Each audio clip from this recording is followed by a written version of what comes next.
Hey, good morning, good afternoon, good evening, wherever you are. Welcome back. This is the Max Kobe channel. I am Max. This is the first video. We are renaming the project. We have been known up till now as Escaping Atheism, and the Escaping Atheism brand is going to be around for a good long while, but it's going to be the umbrella under something much bigger that we're calling Red Pill Religion.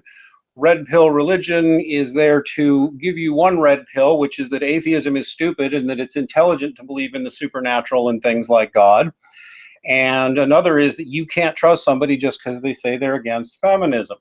We'll be talking about men and boys and their issues from a logical, scientific, and spiritual perspective pretty regularly on this channel. So please give us a like, please give us a subscribe.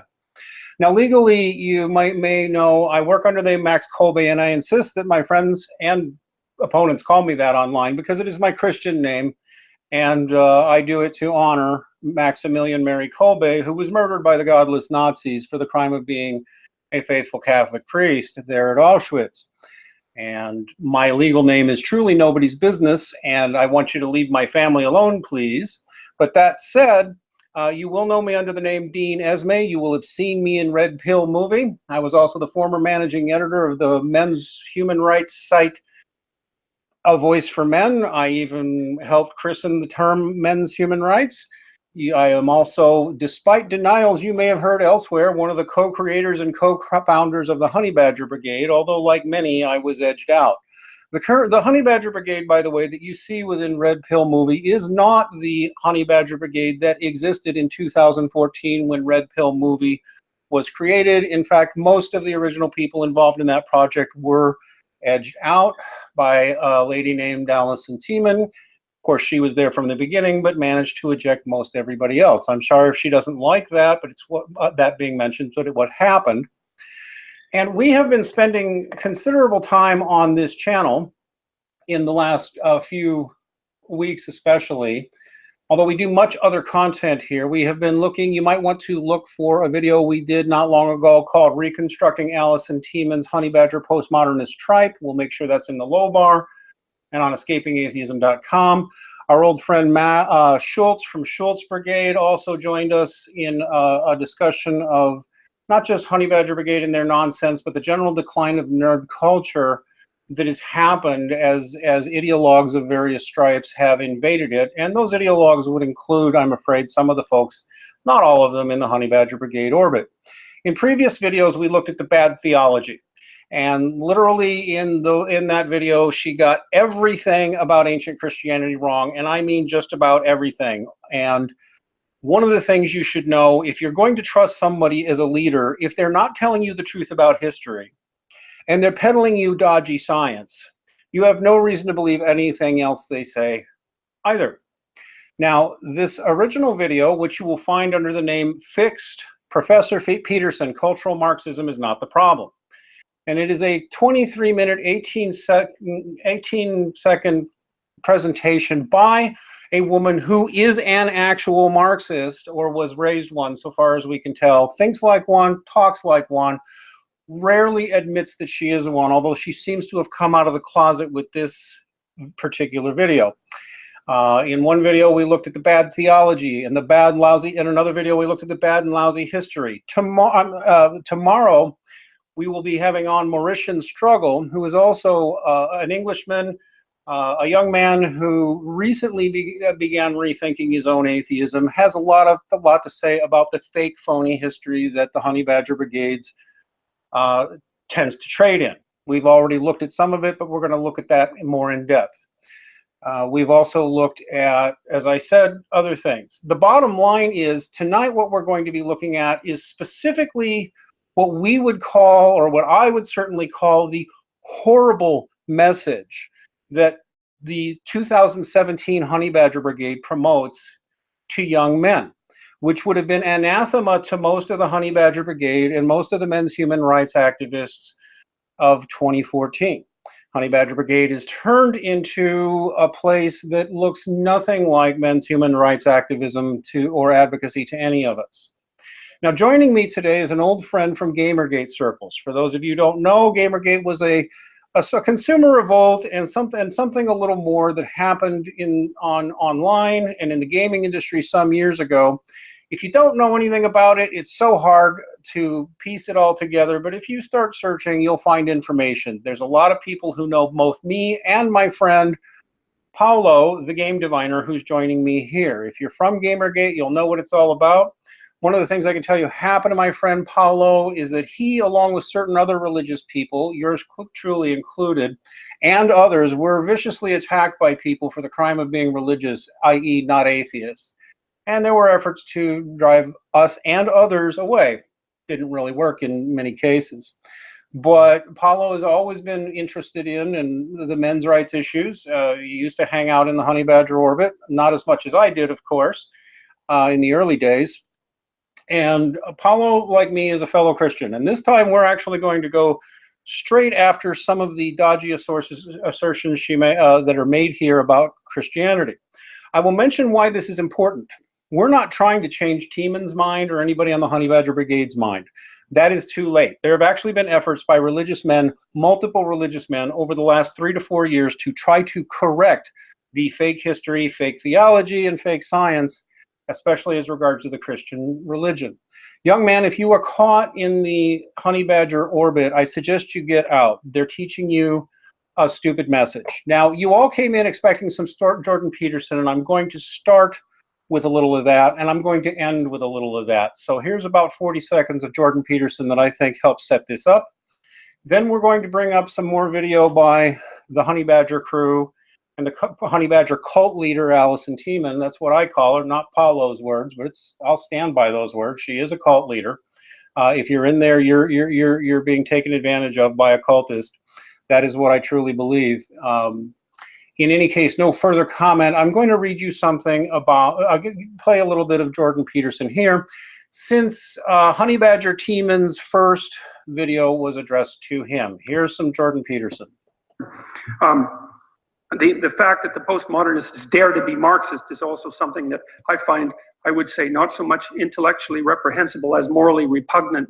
And one of the things that the postmodern neo-Marxists continually claim is that they have nothing but compassion for the downtrodden. And I would say that anybody with more than a cursory knowledge of 20th century history who dares to claim simultaneously that they have compassion for the downtrodden and that they're Marxists are revealing either an ignorance of history that's so astounding that it's actually a form of miracle, or a kind of malevolence that's so reprehensible that it's almost unspeakable.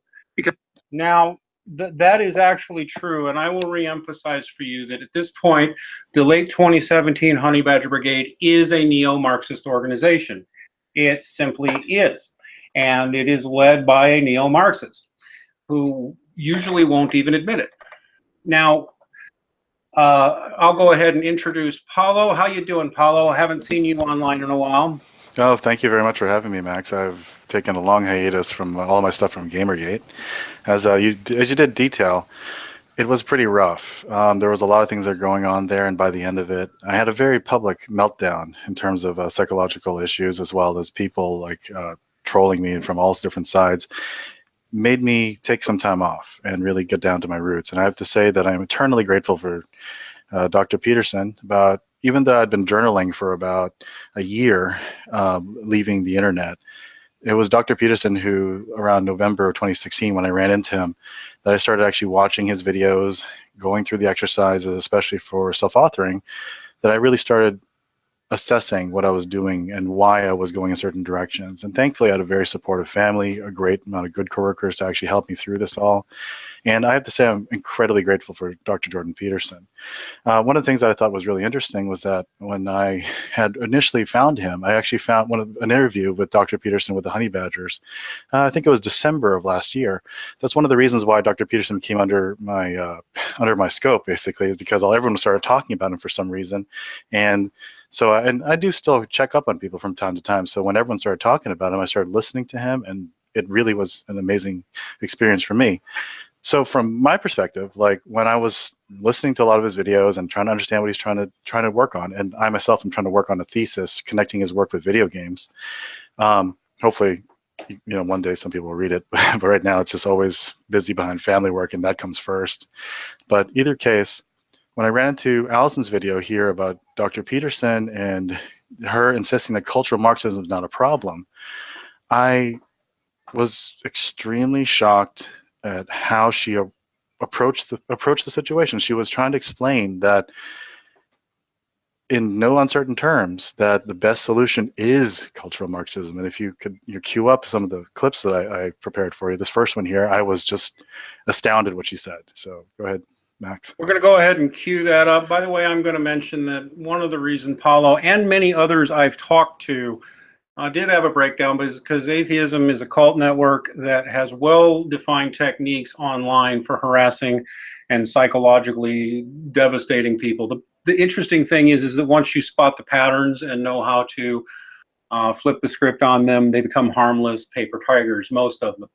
But in any case, I'm also just going to point out here, because I'm mostly going to let Paulo talk from here. I'm going to do my best not to interrupt. I'm going to point out here that this is a woman who also peddles the pseudoscience, that she thinks with the correct narrative, because dialectical materialists, aka Marxists, always believe in the power of narratives, and that with the narrative she can rewrite your firmware and your wetware and the software in your brain so that you become an atheist and a Marxist like her and think like her. That's actually in the video, along with that's some of the fake science along with the fake history.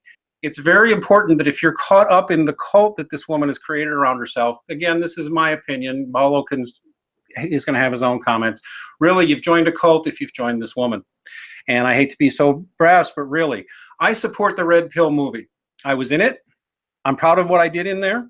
I'm proud of that movie. And I think everybody, especially religious men, owe it to themselves to see Red Pill movie. One of the reasons I've kept my silence is because I wanted to make sure that the Red Pill movie got as much publicity as it could. And then once it was clear that interest in the film would fade, I would begin warning people who had seen the movie to watch out about the current Honey Badger Brigade. Okay, so, and we have had, by the way, I'll mention again, others, including names people might recognize from Gamergate, from men's rights circles, to look at other things. But today we're going to look at the specific victim narrative and the, I'll be blunt, the poison that she is feeding to her male followers especially. All right, and then I'm going to shut up now. I'm going to let Paulo make his points. So we're going to play the part from 1327 to 1424. Here we go, everybody. The mass of aimless young men subsisting off of porn and games in their parents' basement are not the ones creating this problem. They're the victims of all of this. They've been told to be women's breadwinners, then told the product of their service, a system in which they achieve and earn as instructed, is oppressive to women. And we shame, and we shame, and we shame them some more.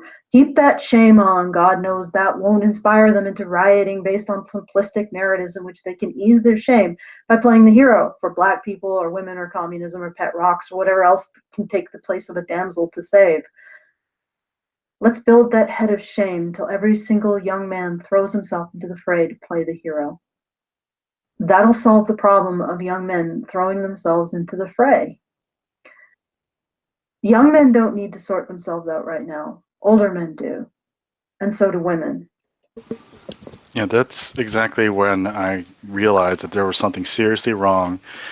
Just as a disclaimer, about 2 years ago, at the very end of Gamergate, at least from my perspective, after SBJ Airplay and the first anniversary of Gamergate, I had given Allison and the Honey Badgers a ringing endorsement. I even said at one point that Allison embodied some of the best of Gamergate, because Gamergate was trying to stand up for truth and trying to ask people to speak the truth, especially journalists who were lying about gamers and young people who were on the internet, simply demanding that the video game industry, as well as the journalists involved in the video game industry, tell the truth.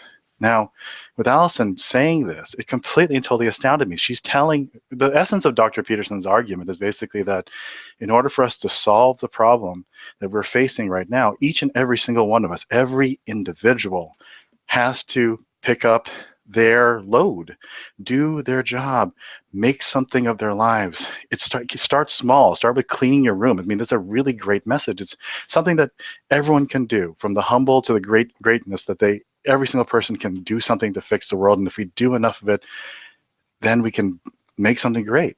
But here's Allison, and I'm just completely and totally astounded just what she was saying. She's saying, no, we're not the problem. I mean, young men are not the problem.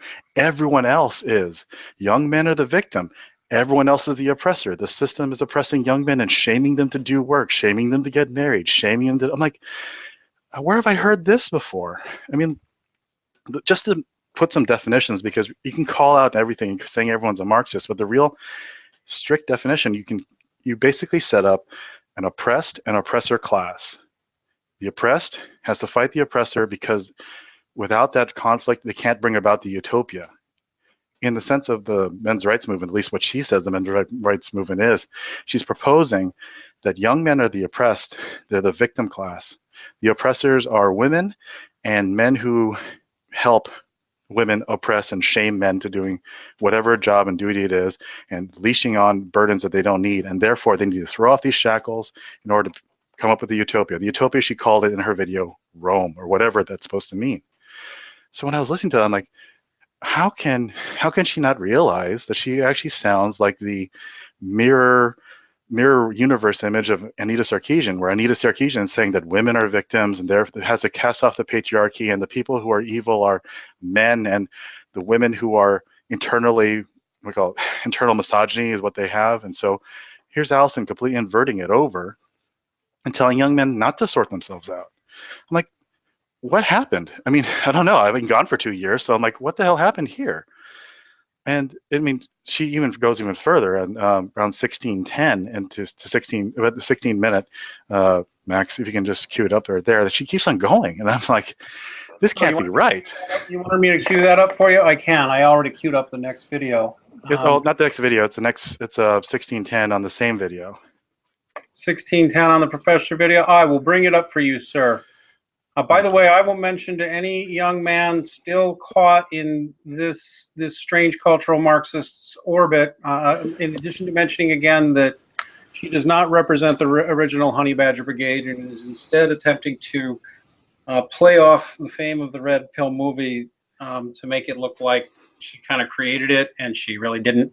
A little further back. A little. Where did you want me to go, sir? 16:10, please. 16:10. We have better answers for you. And by the way, you don't have to embrace Christianity. You really don't.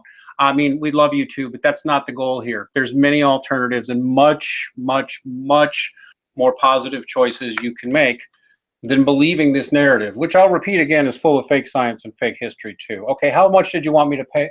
From 1609 to what? 1651, please. Here we go. There are older men trying to ease younger men's burden of shame, and there are women trying to help ease that burden too, and trying to get through to our mad Penelopes. They all belong to one particularly stigmatized group. Men's rights activists. This is a simple and mechanical truth, as simple as fluid dynamics. We need to build a new CPU. We need to go back to the drawing board. We need to understand how our Roman CPU was built in the first place, recreate those conditions, and do it again. There's some of that pseudoscience I was talking about. Yeah, and the thing is, one of the hallmarks you can see with a lot of the cultural Marxists. On the feminist end, you have this idea that the elites know what the system's supposed to be. That's why they use the term woke or awakened or enlightened in one way or another, because it's the woke men who know exactly how they oppress women and that they need to actually help minorities and stuff. They're so woke, and that's what really the idea is. The structure here is exactly the same in reverse. She's saying that there is a group of men and women who know exactly what's going on and who can build the utopia. They are MRAs. And, with men's rights, I mean, especially, there's a lot of great and true problems that men do face, especially nowadays, but to identify them as like a elite group. I'm gonna play TV. Okay. That would be Paolo's daughter. He is a father. I'm going to go ahead and interrupt because he's doing the father thing. It used to be that one of the reasons 3 years ago I was very impressed with Allison is because she had a real good grasp on what the role of a father is and how crucially important it is. even in her dialectical materialist, hardcore atheist, don't believe her when she says agnostic, she's not. She's very much a materialist, very much a believer in dialectics, but she had a strong belief in the incredibly important role of fathers.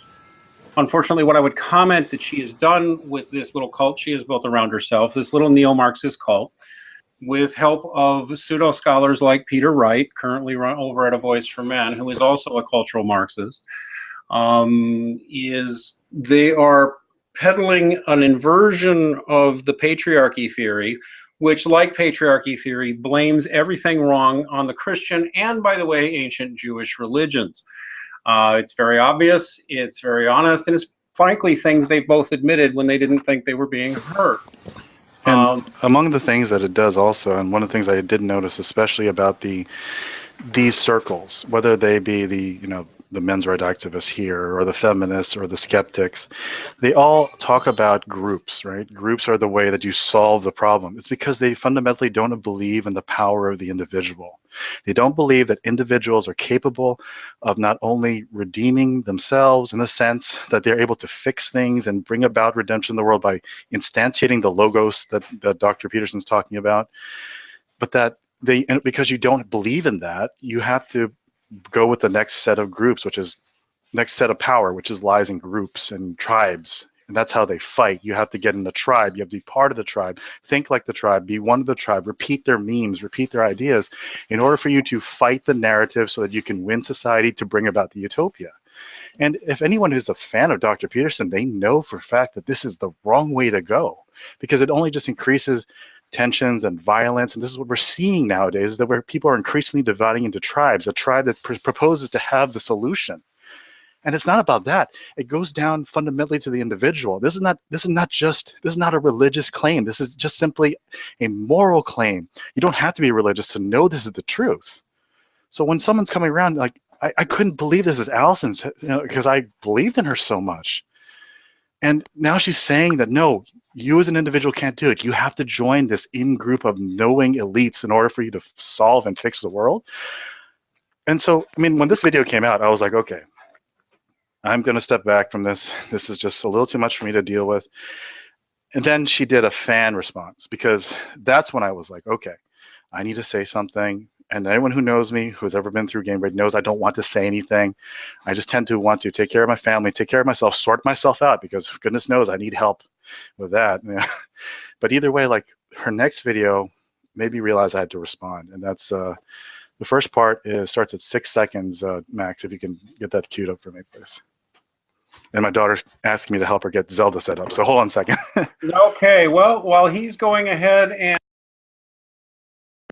being a dad, by the way, if you're one of the young men in the honey badger orbit and you don't know what it is to be a dad, there was a time this woman could tell you how important a dad really is. What she's doing now, and because I believe most of you are probably going to be fatherless, that seems to be the typical young atheist, and that seems to be the typical person who is caught in the honey badger orbit right now. She is actually building a wall between men. What she is, and let me point something out to you too. She is not really a men's rights activist, let alone a men's human rights activist. In reality, for whatever it's worth, the first appearance on A Voice for Men and subsequently the Honey Badger Brigade, since Honey Badger Brigade was part of the A Voice for Men project at the time, 3 signatures created the men's human rights movement: Paul Elam, John Hembling, and Dean Esme. And to whatever extent I still have any authority from that document, as I've said publicly before, and I'll say it again, I revoke Allison Tiemann and the current Honey Badger Brigade's Men's Human Rights card. They're not authorized to talk for MRAs. I'm an MRA and other people are MRAs, and maybe other MRAs don't like me, but man, I've done real work, lobbying, working with groups like SAVE and the Domestic Abuse Hotline for Men and Women. More than 15 years ago, I was already out there trying to educate people on domestic violence and abuse for men and boys, and dealing with child abuse issues. I worked with Aaron Pitsy, I worked with Trudy Schud, I worked with people at Safe Services, I worked with local fathers' rights and parenting rights groups, worked with international groups. I was a men's human rights activist. It really comes down to really comes down to the fact being that, excuse me, Max. This isn't about me, though. No, but it comes down to the individual. It doesn't mean you have to be affiliated with this tribe to actually do something good in the world. Well, that's right. They've turned it into a tribe, and what's worse about the tribalism is that you have to believe this postmodernist nonsense to be in the tribe. I mean, some have even tried to say I was kicked out of the men's human rights movement for being a religious nut job. That's more narrative, simply not true. I'll just point out, anybody who joins this channel knows we hang out all the time with atheists who are not religion hostile. We hang out with Hindus, philosophical theists, Jews, witches, Hindus, you name it, and different kinds of Christian other than Catholic, and we all have a good time. So that's just more narrative you've heard, and I mention it because, again, these people are Marxists and they establish narratives. And one of the things they like to do is destroy their opponents with gossip. If you want the truth, come on over here and talk to us. In fact, I invite any young man who wants to build a bridge to the older generation to come talk to me and the others here. Because again, as I've mentioned, there's better choices than this victim narrative or some kind of imaginary oppressive religious regime, because there's better choices than either of those. Well, Max, right. why would anyone want to talk to each other if you can just call them names, give ad hominems, and say that they're racist, bigots, or crazy? That's the same rhetoric all over again. The same tactics. It's just a different way of doing it, which is really sickening. People need to talk to one another. Right. You're crazy. You're a religious fundamentalist. You're a fanatic. You're trying to take over and ram your values down everybody's throats. You know what? If you want to know the truth of that, come and talk to me and some of the others. Many on this Escaping Atheism, Max Kobe group, Red Pill Religion channel are from the Men's Rights and Honey Badger Orbit, and we'll talk to you. And we'll give you constructive ideas for how to learn with your fellow man. One thing I want to address before we go into the next segment.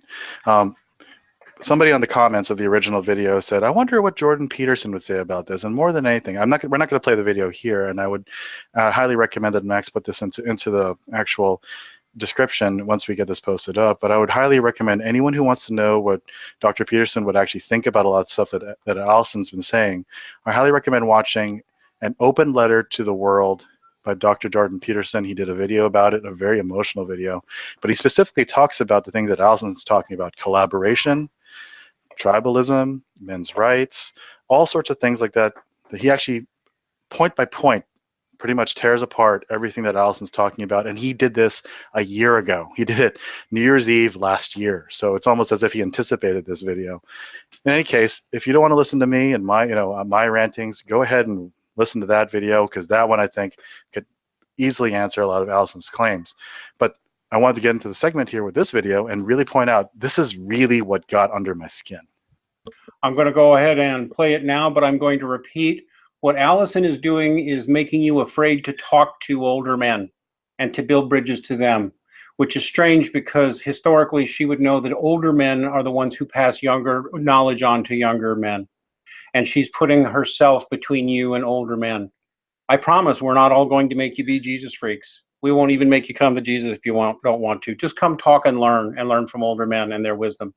Okay, let's play this bit from Allison from her fan response video, starting at 6 seconds into the 57-second mark, roughly. Here we go. Jay Wah writes, finally, an I'm oppressed hole for me? Thanks, but no thanks. I'd prefer not to be told that holding the biggest burden I can muster is oppressive to myself. Peterson's teachings have restored my faith in humanity, whereas you and Mike are just pushing back in the direction of hopelessness. I don't think you're completely wrong, just that you're throwing the baby out with the bathwater on this one. Question, is this in defense of men going their own way? Holding the biggest burden. With respect, Jay, you're not holding the biggest burden. It takes more courage for a man to face shame than fear. Recognizing vulnerability is a source of shame for men. Therefore, bearing witness to your vulnerability is the biggest burden a man can carry. Hard for me to not snark there. Go ahead, Paulo. It's hard to even just get my mind wrapped around this. Like, for one, she did a whole video basically outlining the fact that she wants young men to be a victim class, right? And from my perspective, I'm thinking I've met this I've talked to this Allison, I've been on their show, I've met Karen, I met some of the Badgers, and I'm like, are these the same people? And now this is her second video. Her first video she did twice. She had it edited, and she had someone actually read what she was writing and speaking. So I know for certain that at least she actually went through the trouble of actually editing and curating her thoughts and putting it on paper. And so when someone calls her out and says, "Hey, this sounds like a victim narrative," and she doesn't, revert back and say, I'm going to nuance it. No, she doubles down. I'm like looking at this going, wait, this is the same Allison I knew. She doubles down and says, you need to accept your victimhood. It's hard for a man to accept your victimhood. I'm like, wait, since when are we infantilizing men? I mean, we accuse the feminists. I mean, a lot of the anti-SJWs are saying we accuse feminists of infantilizing women and telling them that they don't need to take personal responsibility because they're a victim. Now, she's telling young men the exact same message. You don't have to take responsibility because you're a victim class, and it's okay to be a victim. I'm like, is this a mirror universe I just entered or something? I mean, it can't just be me. I'm glad. Wait, actually, I'm glad Jay Waugh, like the person who, God help him, and God bless him, that he actually brought it up and said, hey, this sounds like a victim narrative. I'm not the only one who actually notices this, thank God. But I just couldn't believe it. And it continues on. Skipping over to minute 406, she actually continues on here. The only way we stop this is for men to pick up the burden of vulnerability despite the pain of shame and tell women, this is what you are doing to us and society with your choices. Until men stop running away from that burden, we don't know if women are doing this because they're monsters or devouring mothers, if you prefer, or if they're doing it because no one is telling them that something's gone wrong. The only thing preventing men from picking up the burden is fear of shame. If you need to hear me call it cowardice, so be it. It's cowardice, Jay. But until men... Right there. She's telling men that they need to be courageous and owning up to their victimhood. Where have we heard that before? And it really very much a feminist narrative. Oh, you poor thing. Come on. Except it's flipped over. It's a different tribe. It's a different group. It's men this time as opposed to women. And now here we go in the opposite direction. And all of us know that if we continue on this path, no one's going to get anywhere. Nothing's going to get fixed. If we keep waiting for the other person to fix it, or at worst, we have someone telling you the reason you can't get to your utopia is because the other tribe is in the way. What's that going to tell people to do but attack the other tribe? Because they will not let you have what you want. They will not let you have the grand vision that you want, and it's only going to get worse as the tribes start fighting one another. It sickens me to see this. It's the best way I can put it. I mean, yeah, and to me, it is an effort to get younger men to declare war on, disrespect, and pay no attention to any of the wisdom to older men who know things, whether they be spiritual or not. And it simply doesn't work. What would work? See, one of the things that's very noticeable about Allison's current work as a communist is she actually hates she will tend to hate religious men more than she hates feminists. And this shows up because I've spoken to dozens at this point of religious men very badly and shabbily treated either individually by her or by others in this honey badger, especially the Canadian men's rights orbit. And there's reasons for that. In fact, Jordan Peterson once asked, being a Canadian, he said he had met men's rights activists and didn't know why they were so hostile and atheist. Well, I'm afraid you're looking at the reason right here. Her name's Allison Tiemann, because really anybody who was at all spiritual gets driven away.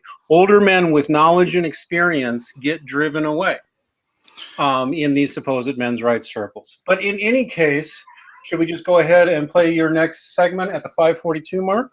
Well, yes, go right ahead at 5:42. Here we go. What would Jesus do? I say that with no irony. If bearing a burden for women is your calling, Jay, if sacrificing for women as Christ sacrificed the church is how you see yourself, Jesus's burden wasn't a cross made out of wood. It was society's judgment and condemnation. It was the shame of being cast out.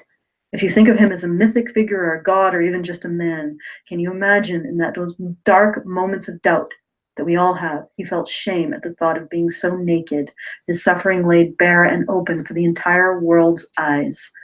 The greatest burden of all is the shame and helplessness of having your vulnerabilities laid bare. Okay, go ahead. I think when people realize the variations of this cultural Marxism, another one's called liberation theology, where you take narratives of religion and try to frame it in the idea of the oppressed and the oppressor. And one of the most famous ones is taking Jesus and his name and using it as a weapon. That is a weapon to show that Jesus, God himself, identifies with the oppressed class and that you must be like him. What would Jesus do? He would identify with the victim, and you need to do that as well. And if a gross violation of exactly what religion's about, it's about the divine individual taking on the burden of telling the truth no matter where it takes you. If it takes you to the cross itself, you still tell the truth. It's not about identifying as a victim because, as you know, Dr. Peterson says, hell, all of us are victims. All of us can be blamed the world for our problems. It'll be a never-ending litany of reasons why. At least Dr. Jordan Peterson gives us a whole solution that isn't just simply one tribe versus another. And I mean, this is just insanity. What Allison's talking about here, and she's daring to use religion now as her own weapon. Many times privately, back when she acknowledged the friendship and acknowledged the relationship before what I would call a purge happened in late 2014, early 2015 of any non-Marxist oriented men's rights activists except a few libertarian enablers.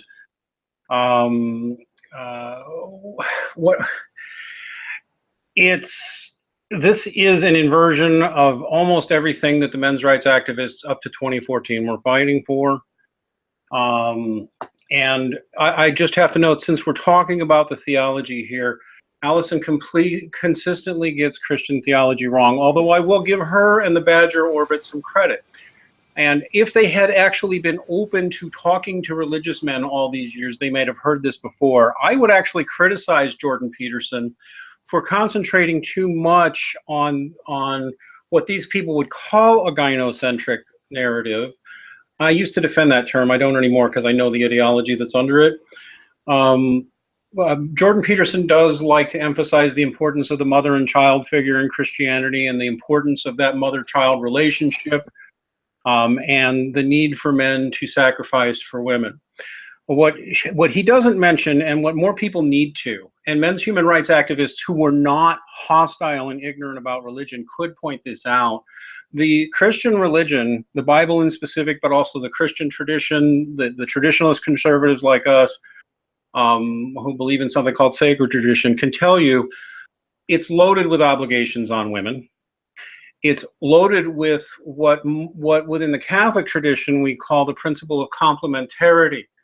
What is bedrock in not just Catholic, but also Eastern Orthodox, several other varieties of Orthodox, and even many types of Protestants, is something we would call the principle of complementarity. Yeah. The Bible clearly says that there is no male or female in Christ. In other words, we're all equally worthy. We all have rights. We all have duties. We all have obligations. We all have burdens. It does hold that the burdens and obligations on women are different. Just as men are different. Because men and women are different. It also holds that some people are going to be different and are not going to fit into the standard mold. That's something that the religion has always taught too. We believe the natural order is going to be marriage and children for most people because it's observable that that's what most people want. And so if you're going to have most people wanting that, you're going to need systems that say, okay, well, this is the man's job, this is the woman's job, we're going to divide this up. And then individual couples will make further adjustments from there. There's this widespread myth that rigid gender roles were the norm in Christianity through history, and this simply is not true. In fact, even MGTOW, who get all paranoid and think the big bad Christians are going to get you married, make you get married, Hell, Catholics and quite a few other types of Christians, I don't want to be Catholic-centric, hold that it's perfectly honorable to be unmarried. And has held that for 2,000 years. Hell, some of the apostles were unmarried. Jesus was unmarried. Right. The whole idea there, you will find some Christian traditions that shame young men into marriage, but most Christian traditions would be like, get married. They've got a lot of advice on how to pick the right girl and how to avoid bad girls. And by the way, all through the Bible are tales of bad girls and what bad girls can do to you. Right. That's something the feminists want to deny, that women are incapable of hurting other people. It's like Jezebel, yeah. Jezebel, Delilah. I can name so. I mean, actually, the very tale of Eve and the way Eve, talked Adam into. I mean, Eve ate the fruit first. Now these guys will get mad and then say, then the sin fell on Adam, but it fell on both of them. Right. And each in their own way. The role of the woman as temptress, as the woman who tempts a man into the easy way out, the easy path, the fast path to glory, or the woman who tempts the man with endless solace and feeling sorry for him when he doesn't even deserve it, that's all biblical too. The whole notion that men and women, that one sex oppresses the other, doesn't work. And actually, years ago, when I would have conversations with Allison, she would acknowledge this. She would acknowledge forthrightly, you can't do something to one sex without causing an equal and opposite reaction for the other sex. Well, in either case, there's also the positive ones as well as in the Bible, which people kind of also miss, such as Deborah, who's a warrior who beheads the enemy. And then you also have Judith in the Catholic Bible, at least, who actually she's the one who beheads. But there are warrior women in the Bible, both positive and negative. That's what makes it such a great piece of literature, is that it doesn't just simply go in one narrative where it's one side that's always right, another side that's always wrong. In the case of at least Allison's narrative, the women and old men are wrong and the young men are right, and the young men don't need to sort themselves out and everyone else needs to, which is the weakness of her statement. And if you could do the next segment, actually, Max. Let's go right into the next segment since we want to get this done. So let's go ahead and continue. What did Jesus do but face the shame of vulnerability, according to myth, to bear witness to injustice he was helpless to prevent? So what would Jesus do? He would lay his suffering bare for all to be seen and cleansed by. Peterson tells you to pick up the greatest weight you can bear, Jay. Is there any greater weight than the weight of vulnerability? Is there any greater burden than the one Jesus bore with humility and courage? Again, that's a twisting of exactly what happened on the cross. Please, I just want to say this. Young man, if you're listening to Allison Tiemann or the Honey Badger Brigade on this, do what she has not done, because countless religious men have approached her over the years only to be rebuffed, insulted, even lied about in some cases. You've gotten her atheist, materialist, dialectical materialist, postmodernist view. You respect her and you think she cares about you and you think she's smart. Now do this. Have the courage to go to a religious man who actually believes this shit and ask him what he thinks and how he views this message, because that is what matters, not what she tells you to think and not even what you think. It matters what the religious man thinks. Go ahead, Paulo, tell her what you think. Sure. If you take into context something that Jesus said on the cross, a lot of atheists have this question: why did Jesus say, my God, why have you forsaken me? It's an interesting in-joke, in a sense. It would be similar to if Jesus said, hello, darkness, my old friend, if he was up on the cross, because everyone would instantly recognize that this is a song lyric, especially in our time, as a reference to a song. The song that he's referring to with my God, why are you forsaking me, is Psalm 22. It's been at that point 1,000 years old. It was sung by King David. And if you listen to it, at first it sounds like him identifying as the victim, but it doesn't. At the end of it, it turns. And I'll read the first half so you understand, because keep in mind, this was written 1,000 years before what happened to Jesus on the cross. My God, why have you forsaken me? Why are you so far from saving me, so far from my cries of anguish? My God, I cry out by day, but you do not answer. by night, but I find no rest. Yet you are enthroned as the Holy One. You are the one Israel praises. And you, our ancestors, put our trust. They trusted, and you delivered them.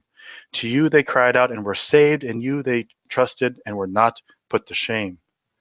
But I am a worm and not a man, scorned by everyone, despised by the people.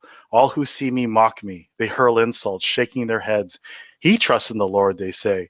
Let the Lord rescue him. Let him deliver him, since he delights in him. Yet you brought me out of the womb. You made me trust in you, even at my mother's breast. From birth I was cast on you. From my mother's womb you have been my God. Do not be far from me, for trouble is near, and there is no one to help. Many bulls surround me. Strong bulls of Bashan encircle me. Roaring lions that tear their prey open their mouths wide against me. I am poured out like water, and all my bones are out of joint. My heart has turned to wax. It has melted within me. My mouth is dried like a potsherd, and my tongue sticks to the roof of my mouth. You lay in the dust of death. Dogs surround me. A pack of villains encircle me. They pierce my hands and my feet. All my bones are in display. People stare and gloat over me. They divide my clothes among them and cast lots for my garment. But you, Lord, do not be far from me. You are my strength. Come quickly to help me. Deliver me from the sword, my precious life from the power of the dogs. Rescue me from the mouths of the lion. Save me from the horns of the wild oxen. This is the first half of the song. Which psalm again, sir? Psalm 22. This is the first half of the song where Jesus is explaining exactly what the whole situation is. It's as if the song, the meme magic, if you believe in it, right? It's as if the meme itself, the Song of David, came to life right there on Calvary, hanging on the cross, pierced his hands and feet, his clothes being gambled on by the dogs. I mean, Allison in her video is saying, you should reflect back to people, be a mirror to them, tell them I'm a victim, have them understand that you are hurting me. That's not going to work. You know that. If people are out to really abuse you, it's not going to work. So the only thing you can do as an individual is to get yourself straightened out, is to speak the truth. And this is the truth that Jesus speaks from the second half of the song. I will declare your name to my people. In the assembly I will praise you. You who fear the Lord, praise him. All you descendants of Jacob, honor him. Revere him, all you descendants of Israel. For he has not despised or scorned the suffering of the afflicted one. He has not hidden his face from him, but he has listened to his cry for help. From you comes the theme of my praise in the great assembly. Before those who fear you, I will fulfill my vows. The poor will eat and be satisfied. Those who seek the Lord will praise him. May your hearts live forever. All the ends of the earth will remember and turn to the Lord, and all the families of the nations will bow down before him. For dominion belongs to the Lord, and he rules over the nations. All the rich of the earth will feast and worship. All who go down to the dust will kneel before him. Those who cannot keep themselves alive. Posterity will serve him. Future generations will be told about the Lord. They will proclaim his righteousness, declaring to a people yet unborn, he has done it. Once again, Jesus on the cross was quoting from an ancient psalm or a form of prayerful song that was written over 1,000 years before he was on that cross. Right. This is one of the many things that you can learn when you talk to religious men instead of at them and about them as if they're not present, when you otherize them and when you don't ask them for their perspective, when you don't try to learn from them. This is the story that Jordan Peterson's talking about, the divine individual, the person who can and will take to the very depths of your suffering and speak the truth to it, to turn all this suffering and misery into something great. It's what the individual can do. As soon as so many people do not believe in God, they don't believe that the individual can do these things. But we know it in our movies. We know it in our video games. The video games are all about that, about the weak person who starts out cleaning rats in his basement, and before you know it, he's saving the world. Because he did one small step at a time. He did one level at a time. That's what the story, every story that you're looking at is all about that. It's about the divine individual in you, Christ, the Logos in you, coming to full flourishing. But you just have to tell the truth. Fix yourself. That's the real solution. It's not about groups. It's not about narratives. It's about the truth and speaking it with conviction and fixing your lives in it. And fixing yourself with God's help. Yes. And by the way, if anybody wants to know, it is entirely rational to believe in God. There's plenty of evidence for it. If anybody wants to have that conversation, let us know. Now, Paulo, we've only got about 5 minutes left. Okay, one story I want to tell really quick, Dean, before we finish off. Sure. In 2014, there was a whole bunch of individuals who came on the internet who asked journalists to speak the truth. They said, hey, this is wrong. You need to speak the truth about this. You need to own up to your responsibilities, but they did not listen. And all these people came together on the internet, these gamers came out together on the internet to tell people to speak the truth. We want the truth from you. Fix yourselves, journalists. But they didn't listen to us. And we even took it to the highest halls of Society of Professional Journalists. They still did not listen to us. Even there, the Society of Professional Journalists mocked us, looked us in the face and said, you want people to tell the truth? You want Gawker, of all people, to tell the truth, and laughed in our face? And we, as individuals, all looked at him and said, yes, we want them to tell the truth. They destroy lives, right? And at that point, the Society of Professional Journalists said, yes, you guys have a point. We did catch them at doing something awful, and they should own up to it. But did they listen? They did not. Almost as if it was judgment on that day. 1 year later, Gawker is gone. August 16th, 1 year to the day from that conference. What's even funnier is that August 16th is actually the anniversary of the Zoe post, which started this whole debacle from the first place. It's poetic justice. Call it synchronicity. Call it a coincidence, whatever you will.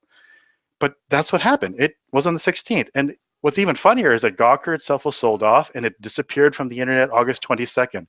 August 22nd is the day Vivian James, the meme, was born. If that isn't just a stamp of interesting coincidences, it's kind of funny. What people did, what you did as an individual, calling out for journalists to fix themselves, was the role of the prophet. You tell them to speak the truth, to get themselves straightened out, and they won't. So what happens? Reality snaps back into place, is what Dr. Jordan Peterson said. It's God's judgment on them. Gawker falls down, but they still don't listen. And almost like later that year, guess what happens? Journalists are lying. They keep talking about their narratives. And both the right and left are indicted on the day that Donald Trump is now president. The right hated him. The left hated him. The media thinks they have all the power in shaping the narrative. And guess what? They don't. They didn't get their act together. So what do they do now? They're going around telling people that if you don't listen to us, you guys are bigots and monsters and all sorts of sexist and racist. And now, just over the last month, what happened? Journalist after journalist, media personality after media personality are coming out that they themselves are sexist. They themselves are abusers of one sort of another. How can you not look at this and understand this as a reckoning? We asked them to tell the truth, and they're not. And they're getting themselves, and reality is snapping back on them. So the one thing I will definitely say to anyone who's listening to this is that we also need to sort ourselves out, because none of us are exempt from this. Now listen, we're about out of time. So we may not get to all the stuff you wanted to say. I will flash up this, and we can come back to finish if we need to, or maybe you've said all you want to say. We'll see. Let's do a quick 11 seconds. I have 11 seconds of the last bit of video, just really quick. You have the last 11 seconds. All right. What? I'm sorry. Which video? The fan response, 924 to 937. 924 to 937. Here we go. And playing. I'm not telling men to be victims. I'm offering them the opportunity of fighting for someone who will fight for them. Hold fast, Bradley. Keep fighting for a better world with us. I'll hold a spot open for you in our Discord for that day. I'm not telling you to be victims. Bradley, I'll hold a place for you in our Discord server where you can meet men your age and younger and older who will tell you why this woman is peddling fake history, fake science, a fake victim narrative, and give you another perspective, because she is not being honest about religion or religious men or science or history. And very much like a Lacey Green or a Steve Shives or an Adele Mercier or a Sargon of Akkad or an Armored Skeptic, she will not tell the truth when corrected. She will instead demonize or take place in the demonization of men who try to correct her. No, please come and at least get another perspective before you just accept what this person is saying. And notice how she's trying to be your men's rights activist for you. Exactly. She's telling you that you're not strong enough, you're not good enough, you're a victim. I'll fight for you. She's Yeah, and by the way, once again, that Bible is filled with women who will tempt you with a siren song like that. Sirens aren't in the Bible, but well, no, but in fact, she brings up the Odyssey all the time. She brings up the Odyssey and Penelope, and the role she's playing in this whole story, if you actually read it, she is Calypso. Calypso is the woman at the very beginning of the Odyssey who does not want Odysseus to go on his adventure. She tells him that Penelope is just a human being. Penelope is imperfect. That's why you shouldn't go, because here I am. That's her story. She's playing Calypso. Lastly, there was the thing that you brought up. It was actually a comment I found inside. The commenter was Chuck E. Cheese. Underneath it was a man named Ace Aardvark. Chuck E. Cheese said, "I don't know why you're trolling the audience or Jordan Peterson. It seems extremely non-beneficial." Ace Aardvark says, "Peterson is teaching self-improvement as a cure for greater social ills. Self-improvement is a silly response to the actual repression of men in society, a little like being a good Jew in Auschwitz." Unfortunately, this man has not actually known the story of Solzhenitsyn. It's something that Dr. Peterson brings up over and over again, of one man in the Soviet Gulag who sorts himself out, who listens to the stories of people who both are a mess and people who actually have gotten themselves together and done great things in the Gulag. He remembers those stories, and when he comes out, straightened out and ready, he writes down his masterpiece, and the Soviet Union is destroyed. That is who you can be if you believe in yourself, in the divine logos that's coming out in you. You can do it too, if you just let it. Don't believe all these things about we need to have groups and narratives and power and help groups that can make you the best person you can be. You can do it yourself. Start with cleaning your damn room. yes. And I'm going to mention that one of the reasons I run by my Christian name, my confirmation name, Max Kolbe, is because Maximilian Mary Kolbe, Saint Maximilian Kolbe, was murdered by the godless Christian-hating Nazis for the crime of being a faithful Christian. He did give his life for another man, but he was only there for the crime of resisting the secular, anti-Christian Nazi regime. And by the way, if you've been told that Nazism was Christian or Catholic, come to us and we'll explain to you why that's not true using valid historical references. All right, we are going to have to cut it now because we're too close to an hour and people won't watch longer than that. So we'll come back to this if we need to. Thank you very much, Max, for having me. Absolutely. And please give us a like. Please give us a subscribe. Please give us your financial and spiritual support. And if you are a young man especially, come talk to us. Even if you stay in the honey badger orbit, we're a group of Christians, Hindus, Jews, non-religious theists, spiritual men who have wisdom of the ancients that we can talk to you about, and you can accept or reject anything you want, but get the real story, please. Please check us out on escapingatheism.com. This is Red Pill Religion. Let me remind you again that listening to a self-declared known cultural Marxist woman tell you what men's rights activism is, even though she's done almost no actual men's rights or father's rights activism, is dodgy. At least come listen to others. Red Pill Religion. Your real red pill is that it is rational to be spiritual, rational, natural, and normal in men, especially as you get older. I will close now with some closing words by Dr. Peterson. Thanks, everybody, and God bless. The Union and Maoist China were of such magnitude that they had completely invalidated any claim to ethical justification that the fundamental Marxist doctrines had ever managed to manifest. And so it's a no-go zone as far as I'm concerned. Intellectually, the game's over. We've already figured out that there are finite constraints on interpretation, and we also understand why those exist and how they evolved. And from the perspective of political argumentation, there's absolutely no excuse whatsoever in the 21st century to put forth Marxist doctrines as if they're the bomb that's needed by the compassionate and by the bomb that's administered by the compassionate to the downtrodden. Sorry, tried that, didn't work. We got 100 million corpses to prove it, and that's plenty for me. And if it's not enough for you, well, then you should do some serious thinking, either about your historical knowledge or about your moral character. So that's the first thing. Stop believing the victim narrative. It's poison. Stop believing women who don't know the spiritual side of men, and stop letting women speak to you, for you. All right, everybody. God bless, and especially God bless both the original Honey Badger Brigade of 2014, and yes, even God bless all of you at the neo-Marxist, Honey Badger Brigade circa 2017. God bless everybody, and Ave Maria.